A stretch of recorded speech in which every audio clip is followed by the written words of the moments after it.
The war raged on, and 3 more districts in the western part of Bakhmut, in the Donetsk region, fell to the Russian control. This was announced by Russia's defense ministry on Saturday, after Russian assault troops had captured the region. Airborne troops were restraining the Ukrainian units on the flanks and supported the actions of the assault squads to capture the cities, according to the same source.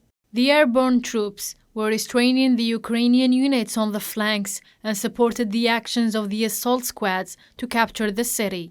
As for the Ukrainian side, the General Staff revealed that its forces repelled more than 50 Russian attacks towards Avdiivka, Marinka and Bakhmut, which it described the epicenter of fierce fighting in the east of the country.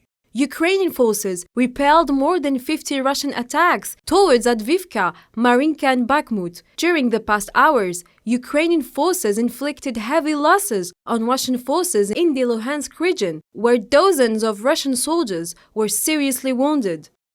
On a different level of the conflict, the Kremlin warned the new sanctions that the West is preparing will harm the global economy. In fact, Dmitry Peskov indicated that Russia has drawn up plans to confront these sanctions that will enable its economy to withstand.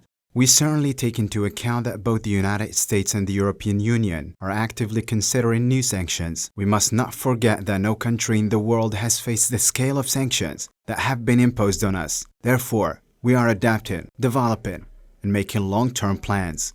Since Moscow sent its armed forces into Ukraine in February 2022, and the West retaliated with sanctions and weapons for Ukraine, relations between Russia and Europe, which used to be the largest buyer nations of Russian oil and gas, have deteriorated.